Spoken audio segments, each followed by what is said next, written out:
Para mí, amados, qué bueno poder en el día del Señor estar en la casa del Señor. Amén. Porque francamente hay muchos lugares para estar hoy, definitivamente.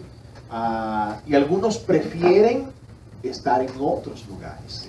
Ahora, esto es lo que el salmista decía: mejor es un día en tu casa, mejor es un día en tus atrios.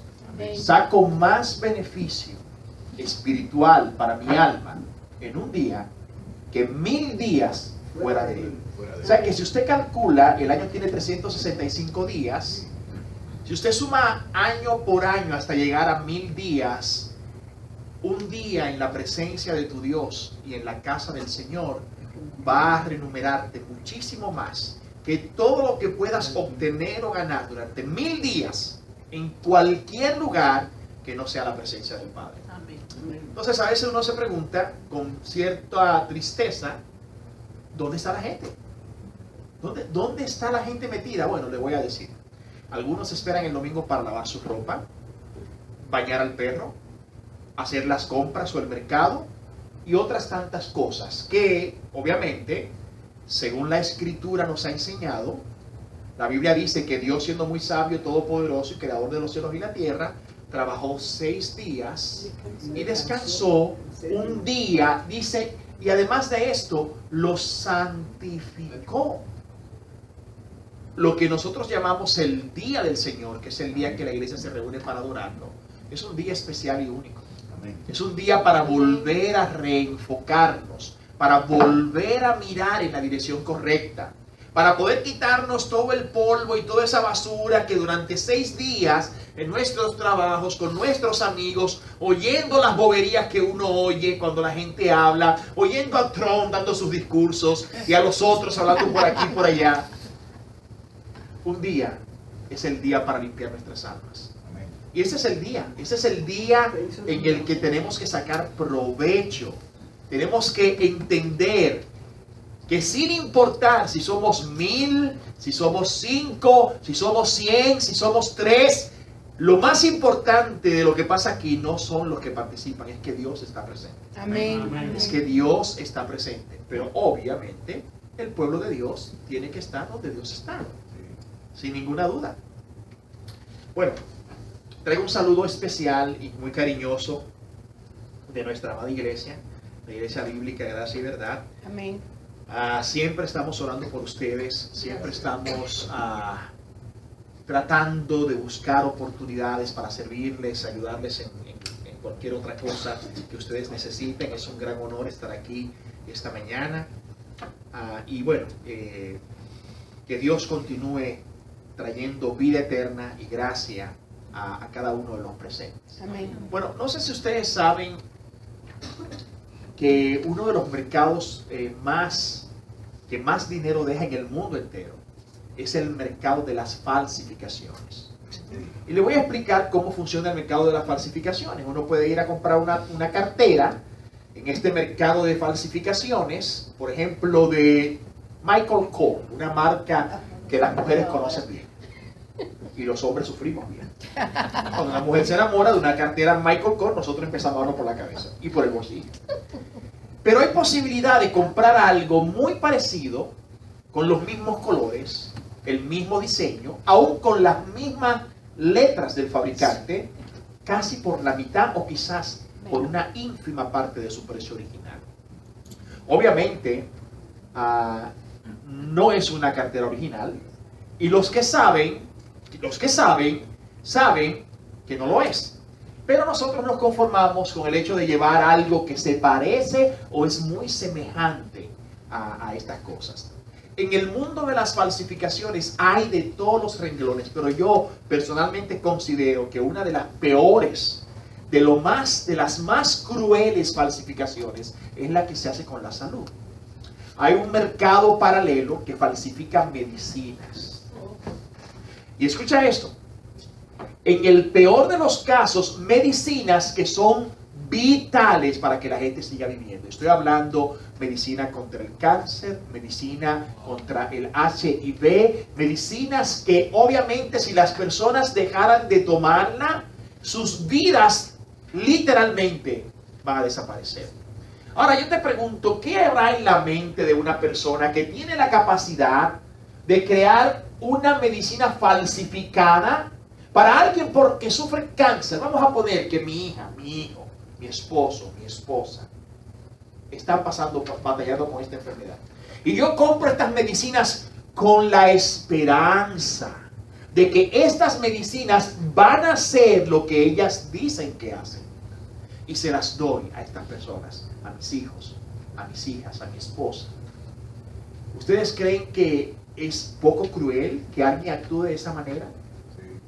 Estas medicinas tienen el mismo nombre que las medicinas originales, el mismo color, el mismo olor, en las mismas envolturas, pero no hacen el trabajo que las medicinas reales hacen. Hay que decir que es exactamente lo mismo que está pasando con el Evangelio. Hoy mucho de lo que se dice Evangelio tiene el mismo color, el mismo sabor aparente, la misma envoltura, pero tristemente es un Evangelio falsificado. Amén. Algunos lo llaman, para distinguirlo del verdadero evangelio, evangelicalismo. Y es muy triste porque cuando usted le lleva este falso evangelio que luce como el original, hay muchas cosas que se parecen, pero hay una cosa que no podrá hacer. No podrá salvar el alma.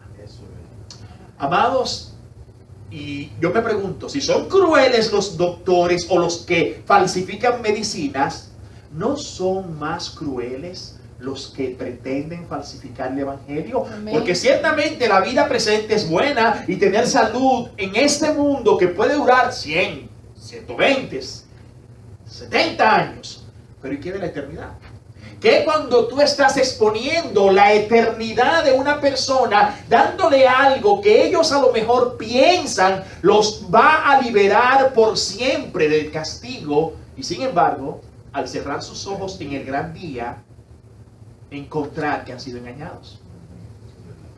Creo que la mejor manera de entender esto es viendo un ejemplo claro.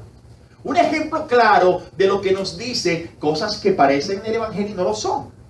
Cosas buenas que son buenas pero que no salvan. Porque acuérdate, hay cosas que son buenas pero francamente no tienen, aunque parecen, el poder para salvar. Y mira, esta es la historia que a mí me fascina de este personaje que tuvo un encuentro con Cristo y estuvieron hablando sobre estas cosas en el capítulo de Marcos capítulo 10. Y si me permites y me acompañas, quiero que veamos esta historia brevemente.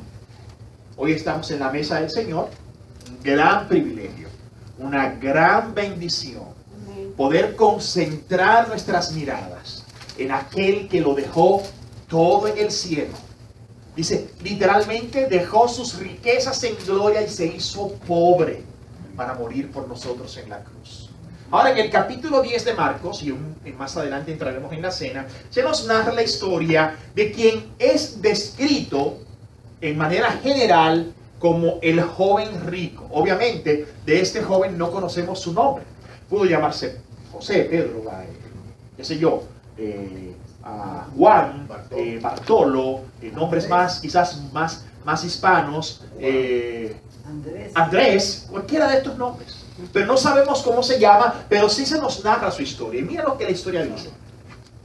Dice el texto, y al salir él, Perdón, ¿cuál es el capítulo? el capítulo 10 a la altura del 17. De Marcos. Marcos, el evangelio de Marcos. Aunque esta historia se narra en los 3 evangelios, y te digo, si quieres en casa luego leer un poquito más de esta historia, vas a ver 3 perspectivas diferentes. A mí personalmente me encanta la de Marcos, porque Marcos describe el hecho como un periodista, como un hombre de acción, y es justamente lo que vemos aquí. Ahora escucha lo que el texto dice. Al salir él, Cristo, para seguir su camino, vino uno corriendo, e hincando la rodilla delante de él, le preguntó: Maestro bueno, ¿qué haré para heredar la vida eterna? Jesús le dijo: ¿por qué me llamas bueno? Ninguno hay bueno, sino solo uno, Dios. Los mandamientos, ¿sabes? No adulterarás, no matarás, no hurtarás, no digas falso testimonio, no defraudes, honra a tu padre y a tu madre. Él entonces, respondiendo, le dijo: Maestro, todo esto lo he guardado desde mi juventud. Entonces Jesús, mirándole, escucha esta expresión de Marcos, le amó y le dijo: una cosa te falta. Anda, vende todo lo que tienes y dalo a los pobres, y tendrás tesoros en el cielo. Y ven, sígueme tomando tu cruz. Amén. Pero él, y aquí ahora nos centramos en la respuesta del joven. Dice, pero él, afligido por esta palabra. Yo quiero parar ahí la lectura. Porque, amados míos, si esta lectura se detiene allí, él afligido por estas palabras, pudiéramos concluir que el encuentro con Cristo fue un encuentro lleno de gracia y que al final de esa jornada este joven encontró la salvación en Cristo. Pero escucha, el texto dice, él afligido. ¿Por qué? ¿Cuál era la razón de su aflicción? Dice, se fue triste. Ay, ay, ay. Es ahí donde esta, si fuera una canción, esta tonada hubiera sido una tonada muy triste. Ustedes saben que las canciones, aún sin letras, emiten un mensaje. Dejan un sentimiento en nosotros. La hermana decía ahorita, ahora vamos a cantar un par de temas un poco más suaves para que nos relajemos. Efectivamente. Porque aún la música puede transmitir un estado de ánimo. Y si este fuera un concierto, lo que estuviéramos viendo acá, ¿sabes qué? Esta sería la parte más triste del concierto. Porque el texto dice que él, afligido, entonces se fue triste. Porque tenía muchas posesiones. Muchos bienes. Cuando uno evalúa a este joven, uno encuentra cosas que son extraordinariamente correctas y que uno eventualmente, y vamos a ver la historia en diferentes partes, uno podría erróneamente concluir que el joven iba por buen camino. La primera cosa que notamos es que mientras algunos hombres rechazaron a Cristo de plano, de hecho, lo aborrecían, lo odiaban. Ese grupo de fariseos, este grupo de saduceos, estos celotes, estos hombres que dirigían la ley, que dirigían la religión del pueblo, siempre vieron a Cristo con recelo. Las multitudes se van tras él. Tenían una envidia porque mientras ellos habían pasado años y años y años enseñando y repitiendo lo que sus maestros le habían dicho, porque este dijo, porque este dijo, porque este dijo, más Cristo decía, más yo os digo. Y esta autoridad que Cristo les mostraba a ellos, los dejaba con la boca abierta. Definitivamente. Incluso sus enemigos en una ocasión, cuando fueron a espiar lo que él hacía, cuando vinieron a dar su reporte de las cosas que vieron, de las cosas que escucharon, ¿qué fue lo que dijeron? No hemos oído a nadie hablar como él habla. Quien escuchaba a Cristo, y digo, escuchaba, porque no estoy hablando de el que tenga oídos para oír, que oiga nada más. Es decir, algunos que todavía escuchan pero no escuchan, ven pero no ven, están allí como testigos, como si fueran piedras. Las cosas suceden alrededor de ellos, ellos no se dan cuenta. Pero el que escuchaba a Cristo con el corazón, con el sentido, con el espíritu, se daba cuenta que Cristo era increíblemente diferente a todo lo demás. Limpio. Ahora nota esto. Este joven no lo rechazó. Es más, escucha. Mira lo que el texto dice. El texto dice, al salir él para seguir su camino, habiendo terminado su jornada allí, vino uno. ¿Cómo vino? ¿Cómo vino? Dice el texto. Corriendo. Ahora yo te pregunto, ¿no es ir corriendo una buena disposición? Sí. ¿Verdad? Por supuesto. Él fue corriendo, pero escucha, no solamente fue corriendo, sino que hizo la reverencia correcta, porque hincando la rodilla delante de él. O sea, reconoció que él poseía mucho más autoridad que él. Este hombre era rico, no era un hombre pobre, ¿eh? Ustedes saben que, tristemente, cuando hay un pobre y un rico, uno siente que el rico es mejor que uno, o que tiene más poder que uno.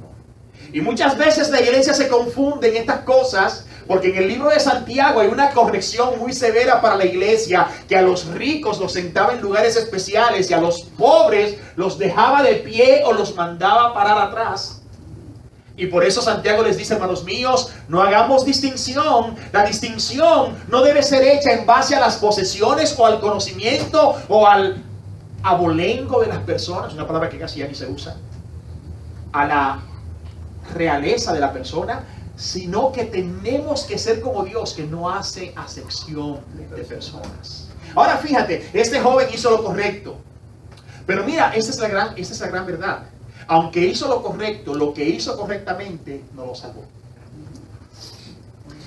Nosotros vemos a las personas y a veces vemos que vienen a la iglesia con mucha pasión. Además, vienen corriendo, llegan primero que nadie, y uno puede llegar a confundirse y pensar, aquí Dios está haciendo una obra. Sí, por supuesto, puede ser. Pero no puedes medir el resultado por lo que tus ojos están viendo en ese momento. Amén. Porque no es el fin de la historia. Entonces, en este evangelicalismo, en este movimiento donde se trabajan mucho los sentimientos y se deja de lado la palabra de Dios, las personas, por el simple hecho de mostrar buena disposición, por el simple hecho de mostrar emoción, afirmación con lo que está pasando, al escuchar la historia de Cristo o al escuchar la triste historia que se encuentra en el púlpito, esta persona llora y pudiera eventualmente uno entender, Dios está haciendo una obra en él. No sé si recuerdas aquella parábola de Cristo del sembrador. En el caso de una de las semillas que cayó en el terreno, dice, creció con gozo y parecía que todo iba bien, pero que se involucró en los negocios y las cosas de la vida y la ahogaron. No dio ningún resultado. Aun cuando parecía que todo iba bien, al final se mostró que no había ningún buen resultado. Este joven no solamente se inclinó correctamente delante de Cristo, sino también que hizo la pregunta correcta. La pregunta correcta. ¿Cuál es la pregunta correcta? ¿Qué haré para heredar a él? Ahora usted mira a mí, no, esa pregunta no es correcta. Bueno, para un judío sí lo era. Porque para el sistema judío, para el sistema que los judíos malinterpretaron, que ellos pensaban, la ley me conduce a Dios, de manera que si yo practico la ley rigurosamente, este es el camino de salvación. Perdona que se me olvidó que está la grabación allí. Pero ¿sabe lo que la Escritura nos enseña? Que la ley no era el camino de salvación, la ley era lo que nos conduciría al Salvador.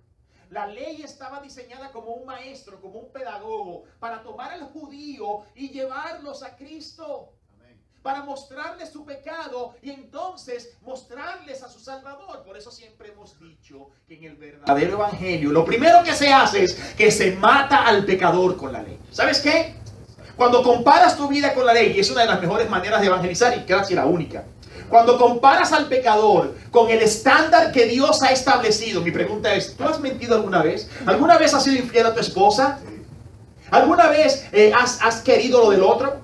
¿Has deseado lo del otro? ¿Alguna vez has tomado el nombre de Dios en vano? Y cuando tú enfrentas a ese pecador con esta ley santa, justa y buena, que muestra el carácter de su autor, entonces entiende lo que Pablo dice. Entonces entiende que Pablo dice que por ser pecadores hemos sido destituidos de la gloria de Dios. No hemos alcanzado el estándar de Dios. Y ahora que te he matado con la ley, ¿sabe lo que viene a ti? La gracia. Amén. Por eso es que el evangelio es la buena nueva. Porque cuando ya te ves que no tienes ninguna esperanza, entonces Cristo te dice, más si confías en mí, serás salvo. Amén. Si depositas tu confianza y tu vida, si aceptas lo que yo hice en la cruz, estas son las buenas nuevas del Evangelio. Amén. Pero para alguien que no se siente pecador, ¿de qué vale esto? Y lo triste, hermanos, es que este evangelicalismo, su única preocupación es hacer sentir bien a la gente. Es su única preocupación. Queremos llenar el templo de gente, no el cielo de personas o de creyentes. Solamente queremos que más personas vengan. Así que ese camino estrecho, con grandes demandas, lo vamos ampliando un poquito más. Esa puerta estrecha la vamos anchando un poquito más. Esas demandas grandes del Evangelio no la mencionamos mucho porque no queremos que la gente se sienta incómoda. Queremos que la gente se sienta cómoda. De manera que nuestra preocupación no es el Evangelio, no es Cristo, es que la gente se sienta bien. Bueno, dice alguien con mucha razón, de buenas intenciones está pavimentado el camino al infierno. Son buenas intenciones, pero las buenas intenciones no son suficientes. Este joven mostró que aunque tenía diligencia, aunque hizo la correcta representación ante el Señor, aun cuando hizo la pregunta correcta, estas cosas que hizo, ninguna de ellas la salvó. ¿Ninguna de ellas lo salvó? No lo salvó. Ahora bien, Cristo es muy sabio, obviamente. Hello. ¿Quién puede engañar a Dios? Dios no puede ser burlado.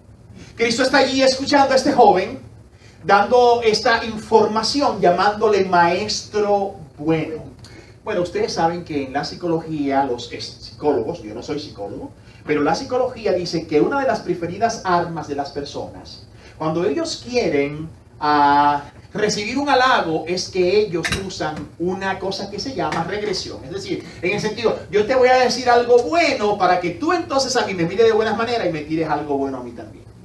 O sea que lo que este hombre le hizo a Cristo fue maestro bueno. Se llama, eso lo dijo ella, se llama adulación. ¿Cuál es el objetivo de la adulación? Sacar provecho. Sacar provecho. Los profetas del Antiguo Testamento, habían profetas verdaderos y profetas que eran aduladores. Cristo dijo Dios, a esto yo no los envié. Los míos dicen la verdad aunque incomode. Los míos hablan de mi parte. Estos soñadores yo no los envié. Estos mentirosos, estos que dicen palabras bonitas, yo no los envié. Esos son los aduladores. Y este joven trata de adular a Cristo y Cristo ¡pam!, lo para de repente. Le dice, un momentito, joven. ¿Por qué me llamas bueno? Si solo hay uno bueno y es Dios. Solo hay uno bueno y es Dios. Obviamente, hermanos míos, doctrinalmente hablando, porque en el Evangelio hay doctrina. En el Evangelio verdadero hay doctrina y enseñanza. ¿Qué es la doctrina fundamental del evangelismo? Que todos somos ¿qué? Okay. Ahora le voy a decir lo que dice la psicología otra vez y lo que dice la sociología. La sociología dice que todos nosotros nacemos como un papel en blanco y que la sociedad escribe en nosotros sus impresiones. Es decir, si mi querido Adolfo, por alguna razón especial, y no lo es, terminó siendo un ladrón, no es su culpa. Es culpa de la sociedad y aquellos que se juntaron con él, que lo influenciaron. ¿Ves? Ese poder, que obviamente lo hay, la influencia tiene un poder. Ese poder que muchas personas creen que es fundamental para marcar la vida de una persona. Dicen la psicología y dicen los eruditos en estas materias que entonces todos nacemos inocentes como blancas palomitas, pero que en el ir y venir de este mundo nos manchamos y nos convertimos en delincuentes. ¿Cuál es el problema con esta teoría? El problema con esta teoría, primero, es que no es bíblica. No es bíblica. Segundo, quita la responsabilidad al hombre. Entonces, en un país tan grande como en América, Estados Unidos, que amamos, queremos, respetamos, ha sido una casa para nosotros, tenemos un sistema judicial que ha sido infectado por este virus, que es mentira, y cuando un muchacho viene y coge un arma y quiere matar a un presidente, no se le puede culpar. Él no es culpable, la sociedad es culpable. No, la Biblia dice, el alma que pecare, esa morirá. O sea, cada uno tiene que entender que usted es responsable de lo que hace. Que si usted cometió un error, les voy a decir algo, las consecuencias van a llegar. Por eso la Biblia dice, vuestro pecado os alcanzará. Y mire que hay mucha gente que corre y rápido del pecado. Hay algunos maestros de la velocidad que le ganan a cualquier corredor de 100 metros planos huyendo del pecado. Pero ¿sabe lo que va a pasar? Ciertamente el pecado te va a alcanzar. Ahora bien, Cristo le dice, mira, no me llames bueno, porque si tú me quieres vender la idea a mí de que tú eres bueno, no, tú también eres un pecador. Y prueba de que tú eres un pecador es que, ¿sabes la ley? ¿Conoces la ley? Oh, sí, cómo no. Y quiero que noten esto, que es interesante. ¿Cuántos mandamientos hay en la ley? En el famoso decálogo que se nos entregó. ¿Cuántos mandamientos hay? Por su palabra decálogo. ¿Son cuántos mandamientos? Son 10. 5 mandamientos que están orientados a mi relación con Dios y 5 mandamientos que están orientados a mi relación con el prójimo. Ahora bien, nota que los 5 mandamientos que están orientados a mi relación con el prójimo solo vienen después de los 5 mandamientos que están orientados a mi relación con Dios. Es decir, toda relación con tu prójimo depende de cómo tú estás con tu padre. Óyeme esto, porque eso es cierto. Si te estás peleando con tu mujer todos los días, hace tiempo que ya te peleaste con tu padre. Porque si tú estás peleando con tu hermano, si tú estás robando, si tú estás matando, si tú estás viendo las mujeres que no son tu esposa para pensar en ellas, si tú estás haciendo estas cosas, entonces es claro que las otras ya se olvidaron hace mucho. Porque el que ama y teme a Dios como Dios debe ser temido, trata a su prójimo como Cristo dijo. ¿Cuál es el principal mandamiento? Amar a Dios. ¿Y qué más? ¿Y qué más? Y a tu prójimo como a ti mismo. Alguien quiere amar a Dios y no al prójimo. Aman a Dios, vienen a la iglesia y cantan, pero a sus mujeres la tratan mal. ¿Hello? Eso no. ¿Cómo podemos explicar esto? No aman a Dios, pero no aman al prójimo y dicen con sus bocas que aman a Dios. ¿Y sabe lo que dice la Escritura? El que no ama a su hermano, a quien puede ver, ¿cómo pretenderá decir que ama a Dios quien no puede ver? Amén. No tiene sentido. Bueno, así que mira, jovencito, en otras palabras, aunque tú me dices que yo soy bueno con la intención de que yo te diga que tú eres bueno, cuando tú te comparas con la ley, lo que realmente vas a descubrir en la ley es que tú no eres perfecto. Pero tú sabes la ley. Oh, por supuesto, yo sé, como muchas personas saben de memoria la ley. Ahora déjame decirte otra cosa que es buena pero no salva. Conocer la verdad. Conocer la verdad. Es decir, usted va al doctor, el doctor le dice, oiga mi amigo, usted tiene que empezar a beber esta medicina porque si usted no la bebe, en 6 meses usted se va de este mundo. Y usted conoce que es verdad. Y usted se va del doctor y no compra la medicina. ¿Cómo podrá la medicina que usted no se puede beber salvarlo?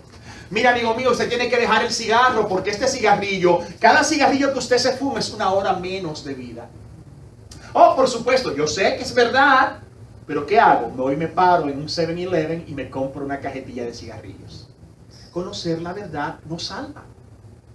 Este muchacho sabía lo que la ley decía, pero esto solamente estaba trabajando aquí, miren, aquí. No aquí. Sí, por supuesto. Padres, los niños tienen que memorizar la escritura. Usted tiene que memorizar la escritura. Porque la Biblia nos habla con mucha frecuencia de la importancia que tiene que nosotros como creyentes metamos la palabra de Dios en nuestras mentes y en nuestros corazones. Porque si no metemos la palabra de Dios en nuestras mentes y corazones, el diablo y el mundo va a meter su basura en nuestros corazones. Y como alguien dijo hace muchos años en un granero que tenía por allá en North Dakota, Esas personas que almacenan maíz. El hombre le decía a su compañero, no sé qué hacer porque las aves me dañan la cosecha. Yo cojo y me paso un tiempo entero trabajando, recojo mi maíz, lo seco, lo guardo en los graneros, las aves entran y me dañan el maíz. ¿Qué hago? Y él le pregunta, bueno, haz lo que yo hago. ¿Qué haces tú? Yo lleno mis graneros hasta el tope, para no dar oportunidad que nada entre hasta allí. Cuando alguien dice, bueno, me voy a alimentar de la palabra media, se está dejando un espacio demasiado grande para que el enemigo o el mundo meta la basura que él quiere en su corazón. Y le voy a decir dónde el enemigo y el mundo mete la basura en el corazón. Con todo lo que está allá afuera. Anuncios de televisión, programas de televisión, revistas baratas. Óyeme, ¿cómo se llaman las revistas? Vanidades. No sé si las hacen todavía. Pero si las imprimen, Cosmopolitan. ¿Cómo desarrollar la sensualidad de la mujer? Cuando él le dice, los sensuales no tienen el espíritu. Y esas son las que todavía se pudieran comprar. ¿Cuánto tiempo le dedicamos a las cosas de este mundo? ¿Cuánto tiempo usted se sienta a ver televisión? Lo que la televisión dice. ¿Cuántas veces, en vez de estar dedicándole tiempo a la oración, dedicándole tiempo a la lectura de la Biblia, estamos escuchando a estas personas que hablan en la radio, que se llenan el mundo, la boca con sus discursos, hablando tantos disparates? Y nosotros ahí escuchándolos. ¿En qué inviertes tu tiempo? Tienes que dedicarle tiempo a memorizar la palabra. Tienes que dedicarle tiempo a leer la palabra. Sí, tienes que llenar tus graneros. Pero conocer la verdad no te va a salvar. Es la verdad. Este joven dominaba y sabía de memoria la ley, pero la ley no había trabajado en su corazón. Más aún, y vamos terminando ya. Entonces él respondiendo le dijo, maestro, todo esto lo he guardado desde mi juventud. No sé si lo sabías, pero hace mucho tiempo que yo conozco estas cosas. Entonces Jesús, mirándolo, le amó. Y me encanta que dice mirándolo, como que dice, viendo, ¿qué pasó? ¿No has entendido todavía?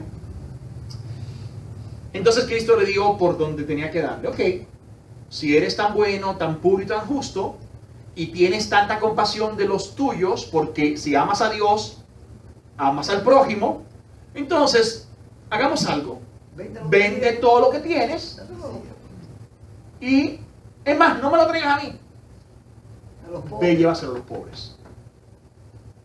Obviamente debo decir algo. Este no es un mensaje para todos nosotros. Este mandato específico de vender todo lo que tenía no es para aplicárselo a todos los cristianos. Porque hay iglesias ahora que están sacándole provecho a estas cosas. Especialmente a este véndelo todo. No es para que se lo lleve a los pobres, para que se lo lleve a los pobres pastores que se beneficien de eso. ¿Entiendes? Esa es la gran diferencia. Ellos están tomando este pasaje que tiene una aplicación específica, un caso único en la Biblia, para sacar provecho con esto que algunos han llamado, y mal llamado, el Evangelio de la Prosperidad. Y eso pudiéramos hablar mucho tiempo de eso, pero no es el momento. Pero sí voy a decir una sola cosa de eso, que esa es la basura más grande que se ha inventado. Porque decir que un creyente no puede ser pobre, cuando dice la Biblia que Cristo no tenía donde recostar su cabeza, que Pablo tenía que trabajar con sus manos para alimentarse, además de que tenía también que predicar el Evangelio.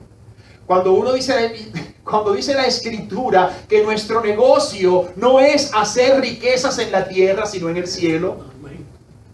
Es decir, ¿cómo podemos defender eso? El asunto es que simple y llanamente este véndelo todo era una especial enseñanza a un hombre que él creía que estaba en lo correcto, pero estaba equivocado porque ya él tenía un Dios al cual servía, y ese Dios al cual él servía eran las riquezas. Su Dios eran las posesiones.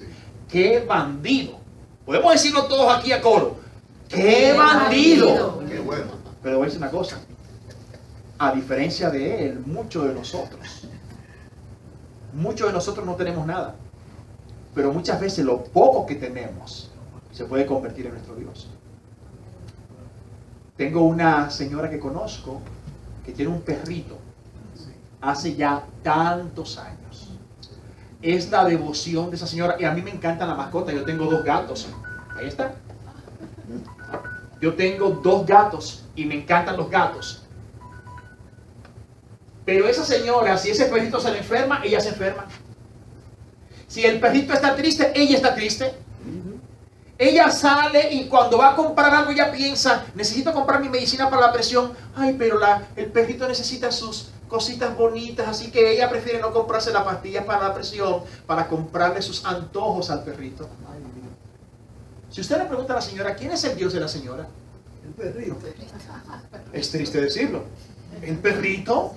Ella no va a la iglesia porque el perrito le ha cogido ahora que ese es el día que él quiere salir a lo que viene por la mañana, el domingo por la mañana, habiendo 6 días más. Así que la señora, en vez de estar en la iglesia adorando al único Dios, del cual ella dice que es cristiana, que ama a Dios, está los domingos en la mañana paseando su perrito.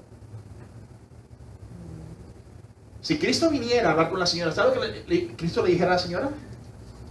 Tienes que salir del perrito.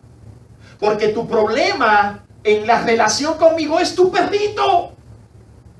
Y la Biblia dice, no se puede servir a dos señores.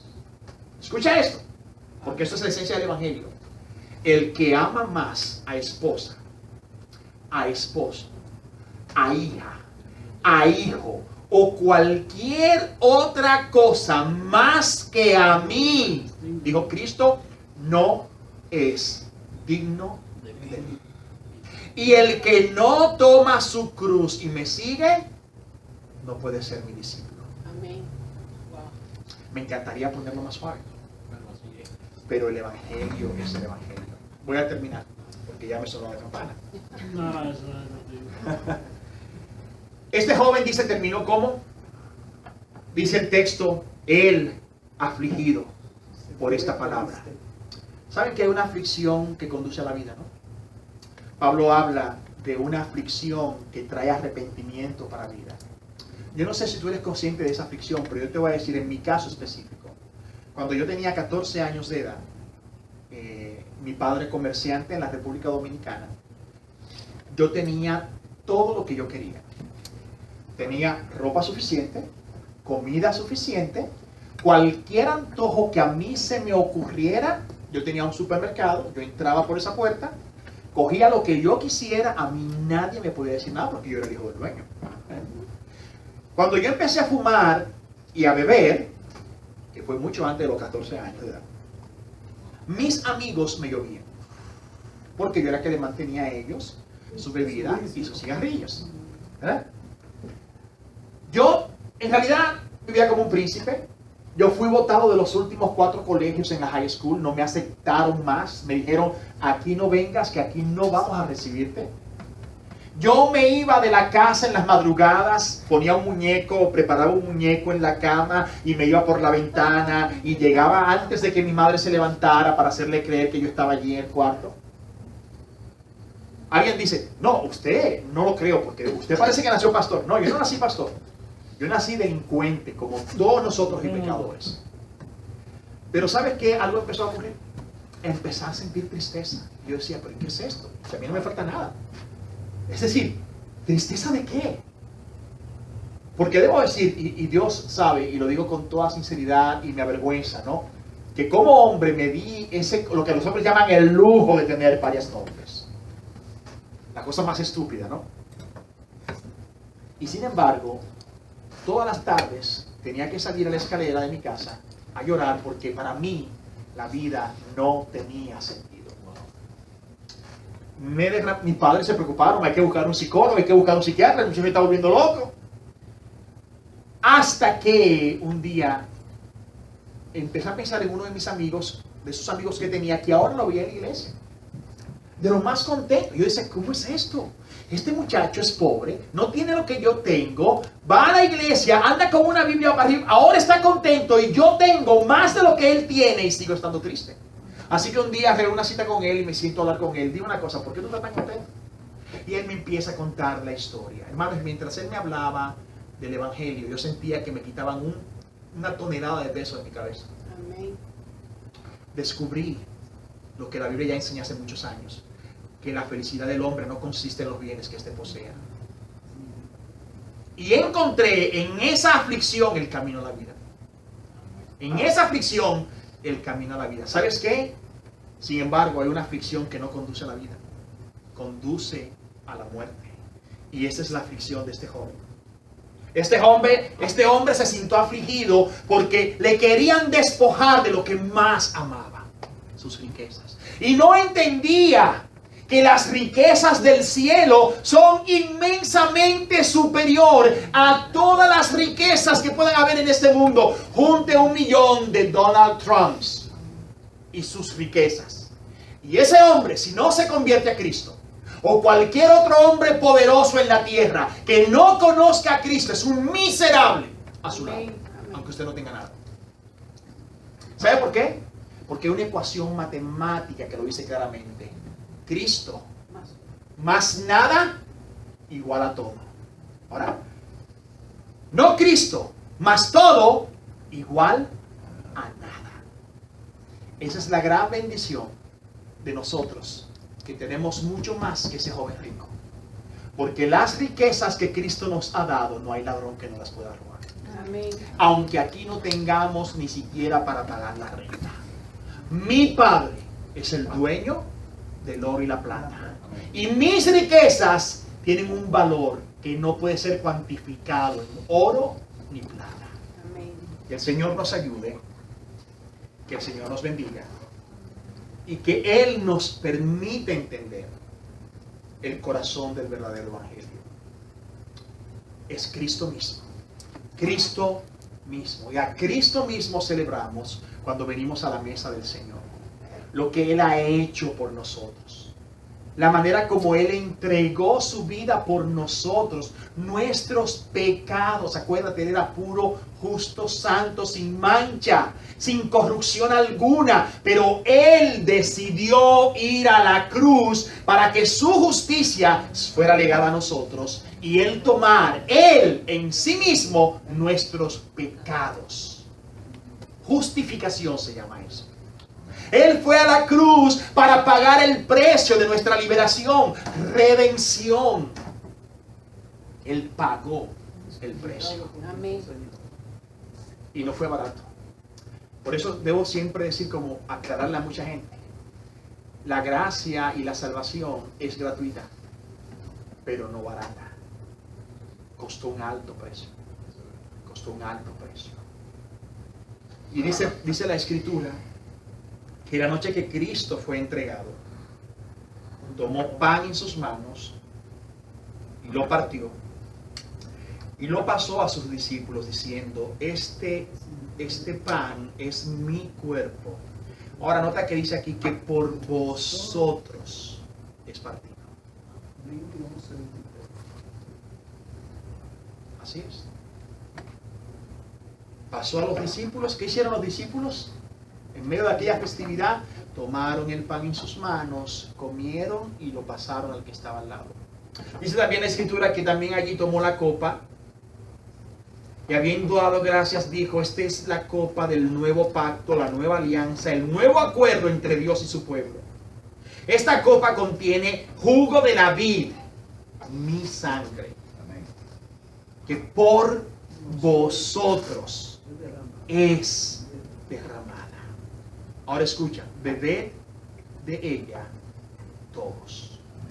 Una celebración digna en la mesa del Señor incluye estos dos elementos. Por años estuvimos involucrados en esta religión, la religión católica. Y ustedes saben, todos nacimos siendo católicos sin decidirlo.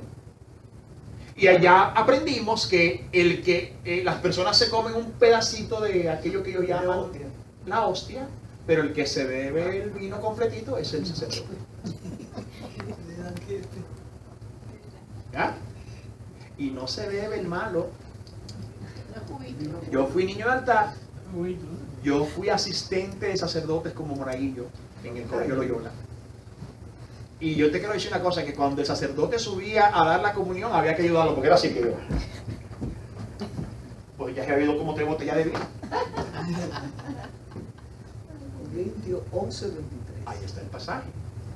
Ahora escucha lo que el texto dice: examinaos a vosotros mismos si estáis en la fe.